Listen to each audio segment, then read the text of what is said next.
अप्रैल की शुरुआत में जहां सूरज के तेवर 7वें आसमान पर थे, तो वहीं आसमान में इन दिनों बादलों का डेरा नजर आ रहा है। मौसम विभाग की माने तो पश्चिमी विक्षोभ के असर से अभी राजधानी दिल्ली में गर्मी से राहत का दौर बना रहेगा। इस पूरे हफ्ते ही अधिकतम तापमान 35 डिग्री से ऊपर जाने की संभावना न के बराबर है। मौसम विभाग की माने तो जल्द ही एक और पश्चिमी विक्षोभ पश्चिमी हिमालयी इलाकों पर दस्तक देने वाला है। इसका असर उत्तर पश्चिम भाग के भारत के हिस्सों में मैदानी इलाकों में भी नजर आएगा। मौसम विभाग ने दिल्ली में 2 दिनों और आंधी और बारिश का अलर्ट जारी किया है। मौसम विभाग का अनुमान है कि इस पूरे हफ्ते मौसम की कोई न कोई एक्टिविटी लगातार जारी रहेगी। इससे अधिकतम तापमान में तेजी से इजाफा नहीं होगा। अगले 3 दिनों के बीच हवा की रफ्तार 25 से 40 किलोमीटर प्रति घंटे तक रहने की संभावना है। उसके बाद 2 दिनों में बीचों बीच में हल्की बारिश होने के आसार हैं। इसके चलते अधिकतम तापमान 35 से 37 डिग्री सेल्सियस के बीच बना रहेगा। मौसम विभाग ने 19 और 20 अप्रैल को दिल्ली में तेज हवाओं के साथ हल्की बारिश की भी चेतावनी जारी की है। इस दौरान हवा की रफ्तार 30 से 40 किलोमीटर प्रति घंटा होगी।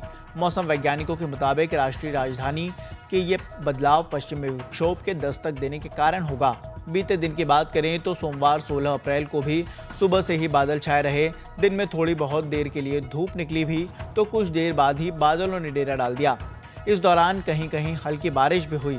अधिकतम तापमान 35.2 डिग्री सेल्सियस रिकॉर्ड किया गया, जो कि सामान्य से 1 डिग्री कम है, जबकि न्यूनतम तापमान सामान्य स्तर पर 21.6 डिग्री सेल्सियस रहा। उधर मौसम विभाग ने इस साल देश भर में मानसून की बारिश सामान्य से बेहतर रहने की भविष्यवाणी की है। उत्तर पश्चिम भारत में जम्मू कश्मीर, लद्दाख और हिमाचल प्रदेश के आसपास वाले क्षेत्रों को छोड़कर सभी जगह अच्छी बारिश होने का अनुमान है। IMD ने इशू किया है, इसके हिसाब से एक खुशखबरी है।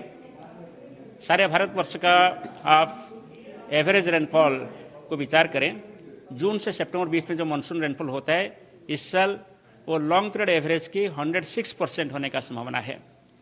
लॉन्ग पीरियड एवरेज हमारा जो है वो लगभग 87 सेंटीमीटर होता है, यानी मानसून सीजन में 87 सेंटीमीटर बारिश होता है, और इस साल 87 सेंटीमीटर का 106% बारिश होगा।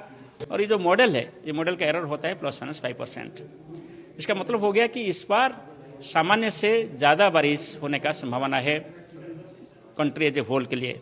मगर अब डिफरेंट पार्ट्स देखेंगे तो ईस्टर्न इंडिया और नॉर्थ ईस्टर्न स्टेट्स में कुछ हिस्सा में, जैसे उड़ीसा, झारखंड, आसाम, मेघालय, नागालैंड, मणिपुर, मिजोरम, त्रिपुरा, जम्मू एंड कश्मीर, हिमाचल प्रदेश और एडजॉइनिंग एरियाज ऑफ उत्तराखंड, उस एरिया में बिलो नॉर्मल रेनफॉल होने का संभावना है। सर, केरल में कब तक मानसून हिट करेगा? उसके लिए बड़ी केरल में यूजुअली 1 जून को मानसून आता है, और इस बार कब आएगा इसका पूर्वानुमान हम 15 मई के आसपास जारी करेंगे। सर, मानसून गर्मी है तो हीट वेव कैसी रहेगी सर? ऑलरेडी एक स्पेल ऑफ हीट वेव हम साउथ इंडिया और ईस्टर्न इंडिया में देख चुके हैं 1 वीक ऑफ अप्रैल में। हम अभी जो थंडरस्टॉर्म एक्टिविटी हो रहा है, इसलिए टेम्परेचर नॉर्मल से कम रहे हैं, मगर अभी टेम्परेचर ईस्ट कोस्ट एरिया में जैसे आंध्र प्रदेश, उड़ीसा वगैरह में बढ़ रहा है, और हमारा पूर्वानुमान है कि अगले 5 दिन में